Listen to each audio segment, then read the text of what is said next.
డబ్బు, అనారోగ్యం, ఉద్యోగం, వ్యాపారం, అప్పులతో బాధపడుతున్నారా? మీకోసమే launch your future program. Hi hello నమస్తే, వెల్కమ్ టు సుమన్ టీవీ. మరి వైఫ్ అండ్ హస్బెండ్ రిలేషన్స్లో చాలా వరకు చూసుకుంటే కొంచెం గందరగోళం అయితే కనిపిస్తూనే ఉంటుంది. ఎందుకంటే వాళ్ళకి అర్థం చేసుకునే విషయంలో కానీ, సమాధాన పడే విషయంలో కానీ అడ్జస్ట్మెంట్ అవ్వరు. కొన్ని చాలా గొడవలు జరుగుతూ ఉంటాయి రిలేషన్షిప్లో ఉన్నప్పుడు. లవ్ అనేది అయిపోయిందా, ప్రేమ అనేది ఇంకా లేదా, ఇంతేనా, ఇంతే ప్రేమిస్తారా నన్ను అనే ఒక ఆలోచనలు వస్తాయి, కన్ఫ్యూజన్లో కూడా ఉంటాం. మరి ఇలాంటి టైంలోనే మనము మూడో వ్యక్తి దగ్గరికి వెళ్ళడానికి చూస్తూ ఉంటాం. మరి మూడో వ్యక్తి దగ్గరికి వెళ్ళినప్పుడు మనకు వచ్చేటటువంటి ఆన్సర్ అనేది కరెక్ట్గా లేకపోతే దానివల్ల వచ్చే నష్టాలు కూడా చాలానే ఉంటాయి. మరి అటువంటి సమయంలో మనము కౌన్సిలర్స్ దగ్గరికి, ఏదైనా మోటివేషనల్ స్పీకర్స్ దగ్గరికి వెళ్తే మనకి మంచి సరైన సమాధానం మనకి దొరికే అవకాశం అయితే కల్పిస్తుంది. మరి ఈరోజు మీతో కొన్ని ఇంపార్టెంట్ టాపిక్స్ మాట్లాడడానికి మీ ముందుకైతే వచ్చేసాను. మరి మనతో పాటు స్టూడియోలో ఉన్నారు motivational speaker and counsellor Rajani Rama గారు. మేడంతో మాట్లాడదాం. నమస్తే మ్యామ్. నమస్తే. ఇప్పుడు పార్ట్నర్ని హగ్ చేసుకొని పడుకోవడం అనేది మనం కొన్ని సందర్భాల్లో చూస్తున్నాం. వైఫ్ అనుకుంటుంది, చాలామంది పడుకునే టైంలో ఆ ముందు ఏం జరిగిన తర్వాత విషయం కొట్టుకోవచ్చు, గొడవలు అవ్వచ్చు, పిల్లల విషయంలో కానీ, ఆఫీస్ స్ట్రెస్ కానీ ఇన్ని ఉంటాయి కదా. సో పడుకునే టైంలో ఒకరు అటు ఒకరు ఇటు పడుకుంటారు. అంటే హగ్గింగ్ అనేది ఒక లవ్కి ఒక సిగ్నల్ లాంటిది, ఆ ప్రేమను వ్యక్తపరిచే ఒక కన్వర్జేషన్ కదా హగ్గింగ్ అనేది. కౌగులించుకొని పడుకోవడం అంటే మనం నాట్ ఓన్లీ సెక్స్గా ఆలోచించకుండా దాన్ని కౌగులించి పడుకోవడం వల్ల కలిగే లాభాలు ఏంటి? లాభాలంటే అన్ని లాభాలే. ఇంకోటి ఏంటంటే బయట అసలు మార్నింగ్ నుంచి ఈవినింగ్ వరకు ఇంట్లో ఉండే ఇళ్ళకైనా సరే, బయటకు వెళ్ళిన జెంట్స్కైనా సరే రకరకాల ఏంటంటే బ్రెయిన్ ఒకలాంటి ఒత్తిడికి, స్పీడ్కి గురవుతుంది. ఇప్పుడు ఇంట్లో మార్నింగ్ లేచిన దగ్గర నుంచి ఇంట్లో కొంతమంది ఇళ్లలో రణరంగంగా ఉంటుంది, టైం అయిపోతుంటుంది, హడావుడి. పిల్లలుంటే వాళ్ళకి స్కూల్కి అన్ని రెడీ చేయాలి. వాళ్ళు కొంచెం పెద్ద పిల్లలు అయితే ఓకే, అదే కానీ అండర్ 10 years ప్రైమరీ పిల్లలు అయితే అన్ని మనం చేయాలి. వాళ్ళకి టాయిలెట్స్కి వెళ్ళరు, వాళ్ళని గంట సేపు అక్కడే సరిపోతుంది. ఇంట్లో పెద్దవాళ్ళు ఇన్లాస్ ఉన్నారనుకోండి, అత్తమామలు, తల్లిదండ్రులు, వాళ్ళకి పొద్దున్న ఎన్నో చూడాలి, వాళ్ళకి మెడిసిన్స్ వేసుకుంటారు, వాళ్ళకి టైంకి కాఫీ అని టిఫిన్లు అని పెడుతూ ఉండాలి. అక్కడ స్టార్ట్ అవుతుంది ఆ బుర్ర వేడెక్కటం అనేది, ఆ హడావుడి, ఆ స్పీడు, ఆ టెన్షను, ఆ మొహంలో ఒకలాంటి సీరియస్నెస్ వచ్చేస్తుంది. నవ్వులు ఉండవు ఎవరి మొహంలో, టైం టైం టైం పరిగెత్తుంటారు. అంతా కూడా అందరూ కూడా రింగ్ మాస్టర్స్ లాగానే ఉంటారు ఇంట్లో, ఒకళ్ళ మీద ఒకళ్ళు అరుచుకుంటూ తొందరగా కానీ నాకు బాత్రూమ్ కావాలి, నాకు టవల్ కావాలి, ఏదో ఒకటి అట్లా సిచ్యువేషన్ చాలా యుద్ధ భూమిలాగా ఉంటుంది. అలా ఉన్నప్పుడు అక్కడ మొదలవుతుంది కదా, ఎలాగోలో ఇంట్లోంచి బయటపడతారు. నువ్వు బస్ ఎక్కిన తర్వాత టై కట్టుకో అని చెప్పి టై చేతికి ఇచ్చేస్తాం, ఎలాగోలా కట్టేసుకో, లేదా పక్కన సీనియర్ అబ్బాయి అంటే కట్టించుకో. ఇలా ప్రతిదాన్ని మాట్లాడటం, ప్రతిదాన్ని చేయటం వల్ల బాగా ఈ స్ట్రెస్, టెన్షన్ వచ్చేస్తుంది. వచ్చేసినప్పుడు వీళ్ళు గేటు దాటి బయటకు వెళ్తారు, ఇంకా ఇంకో రకం. గేట్లో నుంచి బండి బయటకు తీయడమే ట్రాఫిక్, ఆ ట్రాఫిక్లో నుంచి గబగబా వెళ్ళాలి తప్పించుకుంటూ. ఈ మధ్యలో ఏదైనా యాక్సిడెంట్ అవ్వచ్చు, లేకపోతే ట్రాఫిక్ జామ్ అవ్వచ్చు, టైం అయిపోవచ్చు, లేదా ఇంట్లోనే 10 నిమిషాలు లేట్ అవ్వచ్చు, ఇవన్నీ జరిగిపోతుంది. అక్కడి నుంచి మొదలు పెట్టుకుంటే ఆఫీస్లో కూడా ఉంటాయి అలాంటివి. స్ట్రెస్లే కానీ, వర్క్ లోడే కానీ, కనీసం కాఫీ తీసుకునే టైం లేకపోవడం, లంచ్ తీసుకునే టైం లేకపోవడం, ఇలా జరుగుతుంది. సాయంత్రం అయ్యేటప్పటికి లోపల ఒకవేళ లంచ్ తీసుకోకపోతే అన్ టైంలో తింటాను, హెల్త్ ప్రాబ్లమ్స్ రావచ్చు, గ్యాస్ ఎసిడిటీ రావచ్చు, లేకపోతే లేట్ అయింది అనుకోండి ఆకలి అవ్వచ్చు, ఇలాంటి ప్రాబ్లమ్స్ కూడా ఉంటుంటాయి. తర్వాత బాస్ తిట్టచ్చు, వర్క్ ఇంకా కంప్లీట్ కాలేదనో ఏదో ఒకటి, లేదా ఇంటి దగ్గర చదువు తెమ్మంటారు, మధ్యలో ఆగాలి, ఇక టైం సరిపోవట్లేదు, చీకటి అయిపోయింది, ఏ సంథింగ్ లక్ష్యం ఉంటాయి ఇంట్లో. అలాగే ఆడవాళ్ళకి ఉద్యోగం చేయకపోతే వాళ్ళకు కూడా అనేకం ఉంటాయి, షెడ్యూల్ ఉంటుంది కదా. ఇంట్లో ఉన్నారన్న మాటే కానీ ఇవన్నీ ఎన్ని చూడాలి, ఇంట్లో ఉండే ఇల్లాసుకు చూడాలి, పని మనుషులను చూసుకోవాలి, పిల్లలకి వచ్చేటప్పటికి రెడీ చేయాలి, మళ్ళీ ఈవినింగ్కి రెడీ చేసుకోవాలి, మధ్యలో తన హెల్త్, తన రెస్ట్ చూసుకోవాలి, మళ్ళీ ఎవరన్నా వస్తే పలకరించుకోవాలి, ఏదైనా పిలుస్తారు చిన్న చిన్న వాటికి పక్కన వెళ్తూ ఉండాలి. ఇవన్నీ కూడా తను చూసుకుంటూ టైంకి తను పరిగెడుతూనే ఉంటుంది. ఎవరో లేజీ ఫెలోస్ తప్పితే, భర్త వచ్చే వరకు పని చేయరు, వాళ్ళని మనం ఇందులో పెట్టుకోవద్దు. జనరల్గా అయితే ఇలా ఉంటుంది. ఇలా అక్కడ బయట వాళ్ళు, ఇంటి దగ్గర వీళ్ళు కూడా చాలా టెన్షన్స్కి ఒకలాంటి ఏమంటారు, ఆ దూరంతనాన్ని ఫీల్ అవుతారు. స్ట్రెస్, టెన్షను అదంతా ఓకే, దీంతో ఒక దూరాన్ని కూడా ఫీల్ అవుతూ ఉంటారు. ఈయన కూడా పొద్దున వెళ్ళారు, ఎప్పుడు వస్తారో ఏంటో, ఈ పడ్డవన్నీ ఆయనకి చెప్పాలి, మార్నింగ్ నుంచి పడుతూ ఉంటారు కదా, అవన్నీ ఆయనకి చెప్పాలి, ఈయనైతే ఏం సలహా ఇస్తారో ఖచ్చితంగా అనుకుంటారు.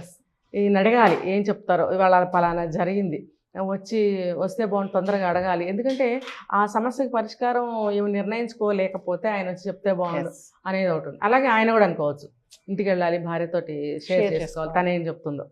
ఒక లోన్ గురించి కావచ్చు, ఇలా లోన్ గురించి అప్లై చేశాను, ఇది ఇలా అవ్వలేదు, మనం నెక్స్ట్ ఏం చేస్తే బాగుంటుంది అని సంప్రదింపు, ఇంటికి వెళ్ళి భార్యతో మాట్లాడి ఇలా ఉంటాయి. కానీ ఇంటికి వచ్చేటప్పటికి పిల్లలు, తర్వాత తల్లిదండ్రులు, అరే అబ్బాయి అని చెప్పి వాళ్ళు ఏదో చెప్పబోతారు, పిల్లలు నానా అనేది అలా ఉంటాయి. ఇలా ఉన్నప్పుడు అవన్నీ సర్దుబాటు చేస్తారు, అవన్నీ అయిపోతాయి, ఓకే, ఎలా స్నానం చేస్తారో, ముద్ద తింటారు. శరీరం ఏం కోరుకుంటుంది? విశ్రాంతి. అంటే ఇల్లు ఎంత చిన్నదైనా కానీ అందులో తన బెడ్రూమ్ ఎంత చిన్నదైనా అది ఎలా అన్నా ఉండాలి, అదే వాళ్ళకి ఒక తాజ్మహల్. అంతే ఏకాంత సౌధం. అంటే ఈ విశాల విశ్వంలో తనది ఒక ఏకాంత సౌధం లాగా ఒక స్వీట్ హోమ్గా ఫీల్ అవుతారు ఇద్దరు కూడా. అమ్మయ్య ఇప్పుడు కదా టైం దొరికింది, రిలాక్స్ అవుదాం. అది 9 అవ్వచ్చు, 10 అవ్వచ్చు, అలాంటి ఇళ్లలో 9-10కి కూడా పడుకోలేరు. దగ్గర 11, 10:30 అయిపోతుంది కూడా. అప్పుడు వాళ్ళకి మనసంతా కూడా సేద తీరి బ్రెయిన్ ప్రశాంతంగా అనిపిస్తుంది. అప్పుడు శరీరం ఒక విశ్రాంతిని కోరుకుని ఒక సేద తీరటం అంటారు. ఆ సేద తీరటం అంటే ఒకరి పరిష్వంగంలో ఒకళ్ళు, అంటే ఒకరి కౌగిల్లో ఒకళ్ళు ఒదిగిపోయినప్పుడు ఆ ప్రశాంతత, ఆ స్వేచ్ఛ, ఆ సేద తీరటం అనేది ఒక చల్లగాలులు వీస్తున్నట్టుగా ఫీలింగ్ వస్తుంది. అన్నీ మర్చిపోతారు ఆ టైంలో. ఇంకా పగలు పడ్డవన్నీ కూడా అలా కౌగిలించుకునే చెప్పుకోవచ్చు. అటు తిరుగో, అటు పక్కన పడుకుని ఇటు పక్కన పడుకునో చెప్పుకోవాల్సిన అవసరం లేదు. మధ్యలో కావాలంటే చేంజ్ చేసుకుని మాట్లాడుకోవచ్చు. అంటే దాన్ని పొజిషన్ లేదు అని అంటే అలా కౌగిల్లో ఉండే చెప్పుకోవచ్చు. ఎన్నో సమస్యలు చెప్పుకోవచ్చు. లేకపోతే ఇది ఇలా జరిగింది, మనం ఏం చేద్దాము అని ఒక సలహా అవ్వచ్చు. పిల్లలకి రేపు ఫలానా, లేకపోతే అత్తగారికి మామగారికి ఫలానా, ఏ విషయమైనా. అయితే ఇది హద్దులు దాటి ఎక్కువ వాదనలోకి వెళ్తే మాత్రం కాళరాత్రి అవుతుంది. ఇలా మాట్లాడుకున్నప్పుడు ఏమవుతుందంటే ఒకళ్ళ పట్ల ఒకళ్ళకి మంచి అభిప్రాయాలు ఏర్పడతాయి. అయ్యో ఇన్ని పడిందా అని ఒక జాలి, ఒక ప్రేమ, ఎన్నో కలగటానికి అవకాశం అదొక్కటే. ఆ ప్లేసే, ఆ కౌగిలే. ఎందుకంటే ఒక టచ్ అనేది ఉంటుంది, మనిషికి టచ్.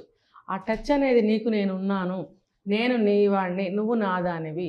ఈ సమస్యలు లేకపోతే గదిలో బయట మాట్లాడుకోవచ్చుగా. ఇక్కడికి వచ్చి ఇలా కౌగిలించుకుని ఎందుకు మాట్లాడుకోవాలి?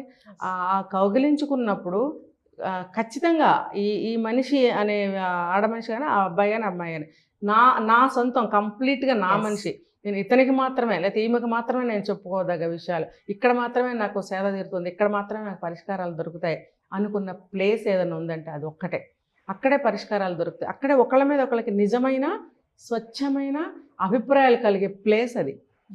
నువ్వు ఒకళ్ళ గదిలోకి వచ్చి మాట్లాడుకున్నాం అనుకోండి, మాట్లాడుకుంటే అది అలాగే ఉంటుంది, కాన్సన్ట్రేషన్ ఉండదు. అటు చూస్తూ ఇటు చూస్తూ వాళ్ళు ఏమనుకుంటారో వీళ్ళు ఏమనుకుంటారో, సౌండ్ వస్తుంది, వేడిగా ఉంది, కాఫీ టైం అయింది, అక్కడ కాదు ఇక్కడ. అందుకే నేను ఏకాంత సౌధం, ఇది ఒక తాజ్మహల్ అన్నాను. అందుకనే అది ఎంతన్నా ఉండని, ఎలా అన్నా ఉండని, అంత అలా ఫీల్ అవ్వాల్సిందే. అలా ఫీల్ అయినప్పుడు ఆ సంతోషం అనేది, ఆ స్వేచ్ఛ, ఆ సౌఖ్యం అనేది ఎంతో హాయిగా ఉంటుంది. తర్వాత ఆ ప్రేమలు అనేవి అప్పుడు పుడతాయి, బాగా పుడతాయి. అంటే ముందు లేవని కాదు, అక్కడ పెరగడానికి స్వచ్ఛమైన, అంటే ఎటువంటి అనుమానం లేకుండా. పగలంతా కోపం వస్తుంది, ఇది ఇలాంటిది అలాంటిది, అక్కడ రావు. పాపం ఇంత బాధతోటి, ఇంత ఆర్తితోటి ఒకళ్ళ బాధలు ఒకళ్ళు చెప్పుకుంటున్నామే, అది శరీరంలోది కావచ్చు, బయట విషయాలు కావచ్చు, ఏదైనా ఉన్నప్పుడు తన మనసులోది, తన శరీరానికి సంబంధించిన బాధలు ఏమి విడిగా చెప్పుకోలేనప్పుడు అక్కడ చెప్పుకుంటున్నప్పుడు భర్త అనేవాడికి ఖచ్చితంగా నమ్మకం కలుగుతుంది. ఎంత లేకపోతే పాపం ఇలా చెప్తుంది అని. అలాగే భర్త గురించి కూడా ఆ ప్లేస్ అటువంటిది. కాబట్టి ఆ కౌగిలించుకుని పడుకోవటం అనేది తప్పు కానే కదా. తప్పు ఏంటండి? భార్యాభర్తలు, భగవంతుడు ఇచ్చిన బంధం అది. మరి ఇంక నువ్వు ఎవరికి చెప్పుకుంటావు? ఆ స్పర్శ అనేది కావాలి. పడుకున్నప్పుడు కూర్చుని భుజం మీద చేసినట్టు కుదరదు కదా. పడుకున్నప్పుడు ఆ పొజిషన్ వేరుంటుంది. కాబట్టి అలా కౌగిలించుకొని కమ్మగా కానీ, సమస్యలు కానీ, ఏ విషయాలను మాట్లాడుకోవచ్చు. అయితే హద్దులు దాటి ఎక్కువ మాట్లాడుకోకూడదు. ఆ సమయం ఏంటంటే ప్రశాంతమైన సమయం. ఏవో చిన్నగా చెప్పుకోవాలి, ఏం కాదులే రేపు మనం పరిష్కరిద్దాం పడుకో అని ఒకళ్ళనొకళ్ళు చెప్పుకున్నప్పుడు హాయిగా నిద్రపడుతుంది. వాళ్ళకి ఏంటి హ్యాపీ హార్మోన్స్ అనేవి రిలీజ్ అవుతాయి. ఆ రిలీజ్ అయినప్పుడు ఒళ్ళంతా మనకేదో ఒక పాకినట్టుగా, ఎంతో ఒక సెలైన్ ఎక్కించినట్టుగా, ఒక రిలీఫ్గా, ఎంతో హాయిగా ఆనందంగా అనిపిస్తుంది అనమాట. ఆ ఆనందంలో ఒకరికొకరు ఏం చెప్పుకున్నా ఇష్టంగానే ఉంటుంది, ప్రేమగా ఉంటుంది. ఎందుకంటే బాడీకి కొన్ని కావాలి, అవి కొన్ని చర్యల వల్ల జరుగుతాయి, అందులో ఇదొకటి. కాబట్టి ఎటువంటి సమస్యనైనా సరే చాలామంది చెప్తారు, మగవాళ్ళు అంటారు నీకు ఇప్పుడే దొరికిందా టైము, ఎందుకంటే వాళ్ళకి కోరికలు కూడా ఉంటాయి. ఆడవాళ్ళకి ఉండవని అనుకుంటారు, ఎందుకు ఉండవండి, ఉంటాయి, ఆడవాళ్ళకి కూడా ఉంటాయి కదా. ఉన్నప్పుడు సరే రేపు మనం దీన్ని పరిష్కరిద్దాము అని చెప్పి దాన్ని అక్కడితో క్లోజ్ చేసి నెక్స్ట్ వాళ్ళ పని వాళ్ళు చూసుకోవాలి.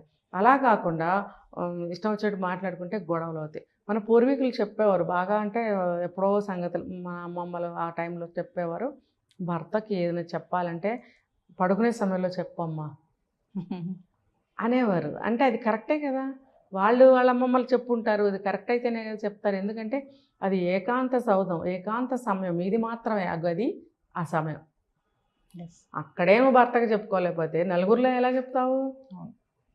చిన్న బల్లి పాకినా, చిన్న పక్షి ఉన్నా కూడా మన కాన్సన్ట్రేషన్ అటు వెళ్తుంది, చెప్పలేము, డైవర్ట్ అయిపోతాం. కాబట్టి చిన్నగా లైట్ వెలుగుతూ ఉంటుంది, కొంతమంది ఆ లైట్ కూడా తీసేస్తారు, చల్ల గాలి ఏ ఫ్యానో పెట్టుకుంటాము, ప్రశాంతమైన వాతావరణం, కడుపు నిండి ఉంటుంది, మనసు కోరుకుంటుంది. పొద్దున్నుంచి ఉన్న ఎడబాటు తీరిపోయి దగ్గరైనప్పుడు ఆ ఎంత వయసు వచ్చినానండి, వయసు ఏం లేదు ఇక్కడ, దాని వయసుకు సంబంధమే లేదు, అంతే. దానికి ఇంకా వేరే మాటలు వద్దు, పెట్టకూడదు, అంతే, అదంతే. కాబట్టి ఆ సమయాన్ని ఖచ్చితంగా అవైల్ చేసుకోవాల్సిందే, అది యాక్సెప్ట్ కూడా చేయాల్సిందే పార్ట్నర్ అనేవాడు. ఆవిడైనా ఆమెైనా నిద్ర వస్తుంది పడుకో, రేపు మాట్లాడదాం, రేపు మాట్లాడేవి కాదు కాబట్టే కదా ఇప్పుడు స్టార్ట్ చేసాము అనే ఇంగితం అవతలాడుకుండాలి. ఒక 10 నిమిషాలు నిద్ర ఆపుకో, అదే వాళ్ళ కోరిక వస్తే ఎన్ని గంటలైనా మెలకుగా ఉంటారు, లేకపోతే 5 నిమిషాల్లో నిద్ర వచ్చేస్తుంది. అలా కాదు, దీన్ని యాక్సెప్ట్ చేయండి, చేసి మీరు దాన్ని ఉపయోగించుకోండి, ఇద్దరు సమస్యలు పోతాయి కదా, అది ఎంతో మంచి అవకాశం. కాబట్టి ఆ కౌగిలించుకుని పడుకోవటం అనేది ఒక వరమే, ఒక మంచి అవకాశం. సో హగ్ చేసి పడుకోవడం అనేది నాట్ ఓన్లీ మనం సెక్స్గా ఎందుకు థింక్ చేయాలి, అది ఒక మీరు అన్నట్టుగా పగలంతా అంత కష్టపడి అటు మగవాళ్ళే కానీ ఆడవాళ్ళే కానీ అంత స్ట్రెస్, ఆ రిలాక్సేషన్ అనేది ఆ బెడ్రూమ్లో మనకి ఆ హగ్ చేసుకొని ఎప్పుడైతే స్లీప్ చేస్తామో అప్పుడు అవన్నీ మర్చిపోతాం. ఒక ఓదార్పు, ఒక స్నేహభావం. ఇప్పుడు మన అమ్మతో చెప్పుకుంటాము, ఆయన కూడా వాళ్ళ అమ్మ నాన్నలతో చెప్పుకుని ఉంటాడు ఇంతకాలం. ఎంత వయసు వచ్చిన అమ్మ నాన్నలతో చెప్పుకోలేని భార్యాభర్తల కుటుంబంలో ఉండే వాళ్ళకి ఎంతవరకు సంబంధం? మన ఇద్దరం కదా డిస్కస్ చేసుకోవాలి. అప్పుడు మన ఇద్దరికి మనం ఒకరికొకరం ఏం చేయాలి, ఎలా ఉండాలి, ఏమేమి ఇచ్చుకోవాలి, ఒక ఓదార్పు ఇచ్చుకోవాలి, ఒక స్నేహాన్ని ఇచ్చుకోవాలి, ఒక స్పర్శ, నీకు నేనున్నాననే భరోసా. ఇప్పుడు ఒక సలహా ఇస్తాం, ఫర్ ఎగ్జాంపుల్ లోన్ దొరకలేదు, అప్పుడు ఏం చేయాలి, వేరే దారి లేదు అన్నప్పుడు ఆవిడ ఏదైనా మంచి ఉపాయం చెప్పగలచ్చు కదా, చెప్పినప్పుడు అది వర్కౌట్ అవ్వచ్చు కదా రేపటి నాడు. అప్పుడు నీకు నెక్స్ట్ డే ఏమనిపిస్తుంది, నీకు ఎంత ధైర్యం, మా ఆవిడ మంచి సలహా ఇచ్చిందే, తన తర్వాతే నాకు ఇంకా ఎవరైనా అనే భావన వస్తుంది, ఇంత మంచి సలహా ఇచ్చింది అనే ఒక భయం పోతుంది, ఒక ధైర్యం వస్తుంది. ఇప్పుడు కొంతమంది మగవాళ్ళు ఎంత వయసు వచ్చినా భయపడుతుంటారు కదా, సహజ ఆడవాళ్ళు కొంచెం స్ట్రాంగ్గా ఉండొచ్చు. అలాంటప్పుడు కూడా ఇలాంటివి మనకి మంచిగా వర్కౌట్ అవుతూ ఉంటాయి. ఆ సమయంలో అలాంటివి చెప్పుకోవడం వల్ల సలహాలు, సంప్రదింపులు, ఒక స్నేహభావం, ఒకరి నుంచి ఒకరికి ఓదార్పు, భరోసా ఎన్నో దొరుకుతాయి, అవి బయట ఎక్కడ దొరకవు. సో హగ్గింగ్ అనేది ప్రేమను వ్యక్తపరిచే ఒక బాడీ లాంగ్వేజ్ అని కూడా చెప్పారు. ఒకటి కూడా దెబ్బలాడుకున్నాము ఖచ్చితంగా అలుగుతాము, దానికి వెంటనే ఏం చేస్తాము, అన్నం మానేయడం, అటు తిరిగి పడుకోవడం, మూతి ముడుచుకోవడం, మాటలు మానేయడం. దానికి ఏం చేయాలి, నోట్లో నుంచి మన ఈగోలు కొన్ని ఉంటాయి, వెనకబడి సారీలు చెప్పలేము, లేకపోతే నాదే తప్పైందని ఒప్పుకోలేము. అప్పుడు ఏం చేస్తాం, స్పర్శ. ఆ స్పర్శ అనేది భుజం మీద చేసి పదా భోంచేద్దాం అనడము, లేకపోతే రాత్రి అనుకోండి మెల్లగా మీద చేయడము, తన వైపు తిప్పుకొని కౌగిలించుకోవడము, ఇలాంటివి చేస్తే కరిగిపోతాయి కోపాలని. ఇది ఒక పెద్ద టిప్పే, పెద్ద టిప్పే మేడం. చేయరండి ఈగోలు. చాలా మంది మీరు అన్నట్టుగా ఈగోస్, బాగా ఇద్దరికి ఈగోస్ ఉంటాయి. నేను చెప్పాలా, సారీ తను చెప్పొచ్చు కదా, నేను ఎందుకు చెప్పాలి. ఆ టైంలో ఎవరో ఒకరు కాంప్రమైజ్ అయిపోయి మీరు అన్నట్టుగా స్పర్శ, అది ఒక టచ్ ఇస్తే అది రిలాక్సేషన్ అన్నమాట, అక్కడితో అది సాల్వ్ అయిపోతుంది. అవేంటంటే మూగా సైగా మాటలు అంటారు వాటిలో. Thank you ma'am. సుమన్ టీవీలో మీ పర్సనల్ అండ్ బిజినెస్ ప్రమోషన్స్ కోసం కింది నెంబర్కి కాంటాక్ట్ చేయండి.